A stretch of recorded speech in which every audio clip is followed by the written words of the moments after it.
ಪ್ರಿಯ ವೀಕ್ಷಕರೇ, ಈ ತರಗತಿಯಲ್ಲಿ ನಾವು ನಿಶ್ವಾಸದಲ್ಲಿ ನಾವು ಏನನ್ನು ಹೊರಬಿಡುತ್ತೇವೆ ಎಂಬ ಪ್ರಯೋಗದಡಿಯಲ್ಲಿ ಕಲಿತುಕೊಳ್ಳಲು ಪ್ರಯತ್ನ ಮಾಡ್ತಾ ಇದ್ದೀವಿ. ಅದಕ್ಕೂ ಮೊದಲೇ ಶ್ವಾಸಕ್ರಿಯೆ ಎಂದರೇನು ಎನ್ನುವುದನ್ನು ತಿಳ್ಕೋಬೇಕಾಗತ್ತೆ. ಶ್ವಾಸಕ್ರಿಯೆ ಎಂದರೆ ಉಸಿರಾಟದ ಅಂಗಗಳ ಮೂಲಕ ಆಕ್ಸಿಜನ್ ಹೇರಳವಾಗಿರುವ ಗಾಳಿಯನ್ನು ಹೊರತೆಗೆದುಕೊಳ್ಳುವುದಕ್ಕೆ, ಹಾಗೆಯೇ ಆ ಕಾರ್ಬನ್ ಡೈಆಕ್ಸೈಡ್ ಹೇರಳವಾಗಿರುವ ಗಾಳಿಯನ್ನು ದೇಹದಿಂದ ಹೊರಬಿಡುವ ಪ್ರಕ್ರಿಯೆಗೆ ಶ್ವಾಸಕ್ರಿಯೆ ಅಂತ ಕರಿತೀವಿ. ಅದರಲ್ಲಿ ಉಚ್ಛ್ವಾಸ ಮತ್ತು ನಿಶ್ವಾಸ ಅನ್ನುವಂಥ ಎರಡು ಕ್ರಿಯೆಗಳು ಬರ್ತವೆ. ಹಾಗಂದ್ರೆ ಏನಪ್ಪಾ ಅಂದ್ರೆ, ವಾತಾವರಣದಲ್ಲಿರುವಂತಹ ಆಕ್ಸಿಜನ್ ಹೇರಳವಾಗಿರುವ ಗಾಳಿಯನ್ನ ದೇಹದ ಒಳ ತೆಗೆದುಕೊಳ್ಳುವ ಕ್ರಿಯೆಗೆ ಉಚ್ಛ್ವಾಸ ಅಂತ ಕರಿತೀವಿ. ಹಾಗೇನೆ ಕಾರ್ಬನ್ ಡೈಆಕ್ಸೈಡ್ ಹೇರಳವಾಗಿರುವ ಗಾಳಿಯನ್ನು ದೇಹದಿಂದ ಹೊರಬಿಡುವ ಕ್ರಿಯೆಗೆ ನಿಶ್ವಾಸ ಅಂತ ಕರಿತಾ ಇದ್ದೀವಿ. ಈ ನಮ್ಮ ಪ್ರಯೋಗದ ಉದ್ದೇಶ ಏನಪ್ಪಾ ಅಂತಂದ್ರೆ, ನಾವು ನಿಶ್ವಾಸದ ಮೂಲಕ ಕಾರ್ಬನ್ ಡೈಆಕ್ಸೈಡ್ ಅನ್ನು ಹೊರಬಿಡುತ್ತೇವೆ ಎನ್ನುವಂಥದ್ದನ್ನ ಪ್ರಾಯೋಗಿಕವಾಗಿ ತಿಳಿಯುವಂಥದ್ದು ನಮ್ಮ ಈ ಒಂದು ತರಗತಿಯ ಪ್ರಮುಖ ಉದ್ದೇಶವಾಗಿದೆ. ಈ ಪ್ರಯೋಗದ ಹೆಸರು ನಿಶ್ವಾಸದಲ್ಲಿ ನಾವು ಏನನ್ನು ಹೊರಬಿಡುತ್ತೇವೆ ಎನ್ನುವುದಾಗಿರುತ್ತೆ. ಈ ಪ್ರಯೋಗಕ್ಕೆ ಮುಂಚಿತವಾಗಿ ಪ್ರಯೋಗಕ್ಕೆ ಬೇಕಾದಂತಹ ಉಪಕರಣಗಳು ಏನೇನಪ್ಪ ಅಂತಂದ್ರೆ, ನಮಗೆ ಒಂದು ಪ್ರಣಾಳ ಬೇಕಾಗತ್ತೆ. ಇದು ಪ್ರಣಾಳ, ಇದು ಟೆಸ್ಟ್ ಟ್ಯೂಬ್ ಅಂತ ಕರಿತೀವಿ.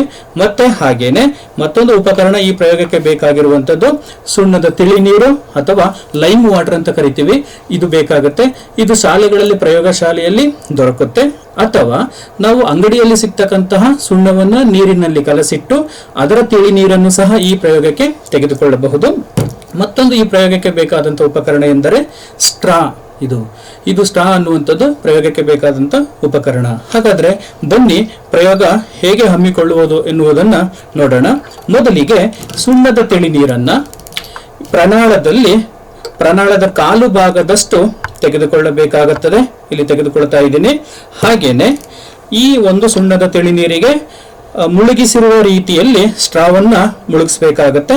ಮತ್ತೆ ಹಾಗೇನೆ ಇಲ್ಲಿ ಒಂದು ಹತ್ತಿಯನ್ನು ತಗೊಂಡಿದ್ದೀನಿ. ಈ ಹತ್ತಿಯನ್ನು ಪ್ರಣಾಳದ ಬಾಯಿಗೆ ಇಡಬೇಕಾಗುತ್ತೆ. ಏನಕ್ಕಪ್ಪ ಅಂತಂದ್ರೆ, ಈ ನಾವು ಗಾಳಿಯನ್ನ ಒಳ ಊದುವಾಗ ಆ ನೀರು ಅಥವಾ ಸುಣ್ಣದ ತಿಳಿ ನೀರು ಹೊರ ಬರದೇ ಇರಲಿ ಅನ್ನುವಂತ ಒಂದು ಉದ್ದೇಶಕ್ಕೆ ಇಲ್ಲಿ ಇದನ್ನ ಹತ್ತಿಯನ್ನ ಸ್ಟ್ರಾ ಅಥವಾ ಪ್ರಣಾಳದ ಬಾಯಿಗೆ ಇಟ್ಟಿದ್ದೀವಿ. ಹಾಗಾದ್ರೆ ಈ ಪ್ರಯೋಗದಲ್ಲಿ ನಾನು ಏನ್ ಮಾಡ್ತಾ ಇದ್ದೀನಪ್ಪ ಅಂದ್ರೆ, ನನ್ನ ದೇಹದಲ್ಲಿರುವಂತಹ ಕಾರ್ಬನ್ ಡೈಆಕ್ಸೈಡ್ ಅನ್ನ ನಾನು ಈ ಒಂದು ಸ್ಟ್ರಾನ ಮೂಲಕ ಸುಣ್ಣದ ತಿಳಿ ನೀರಿಗೆ ಹಾಯಿಸ್ತಾ ಇದ್ದೀನಿ. ಹಾಗೇನೆ ಇಲ್ಲಿ ಬಣ್ಣದಲ್ಲಿ ಬದಲಾವಣೆ ಆಗುತ್ತೆ, ಗಮನಿಸಿ.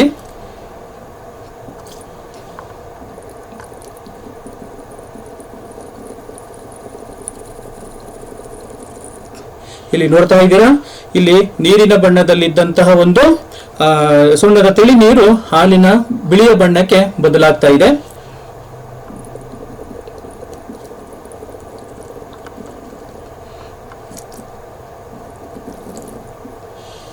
ನೋಡಿ,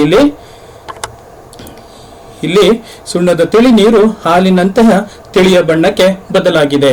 ಈ ಒಂದು ಪ್ರಯೋಗದ ಮೂಲಕ ನಾವು ಏನ್ ತಿಳ್ಕೊಬಹುದಪ್ಪ ಅಂತಂದ್ರೆ, ನಮ್ಮ ದೇಹದಲ್ಲಿ ಕಾರ್ಬನ್ ಡೈಆಕ್ಸೈಡ್ ಉತ್ಪತ್ತಿ ಆಗ್ತಾ ಇದೆ. ಆ ಕಾರ್ಬನ್ ಡೈಆಕ್ಸೈಡ್ ಅನ್ನ ನಾವು ಸುಣ್ಣದ ತಿಳಿ ನೀರಿಗೆ ಹಾಯಿಸಿದಾಗ ಅದು ಹಾಲಿನಂತಹ ಬಿಳಿಯ ಬಣ್ಣಕ್ಕೆ ಬದಲಾಗುತ್ತದೆ. ಅಂದ್ರೆ ಈ ಒಂದು ಸುಣ್ಣದ ತಿಳಿ ನೀರು ಇದು ಕ್ಯಾಲ್ಸಿಯಂ ಹೈಡ್ರಾಕ್ಸೈಡ್ ಅಂತ ಕರಿತಾ ಇದ್ದೀವಿ.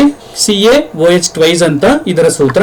ಇದಕ್ಕೆ ಕಾರ್ಬನ್ ಡೈಆಕ್ಸೈಡ್ CO2 ಅನ್ನ ಹಾಯಿಸಿದಾಗ ಇಲ್ಲಿ ಕ್ಯಾಲ್ಸಿಯಂ ಕಾರ್ಬೋನೇಟ್ ಎಂಬ ವಸ್ತು ಉತ್ಪತ್ತಿಯಾಗುತ್ತದೆ. ಆ ಕ್ಯಾಲ್ಸಿಯಂ ಕಾರ್ಬೋನೇಟ್ ಇಲ್ಲಿ ಹಾಲಿನಂತೆ ಬಿಳಿಯ ಬಣ್ಣಕ್ಕೆ ಬದಲಾಗಲು ಕಾರಣ ಇದು.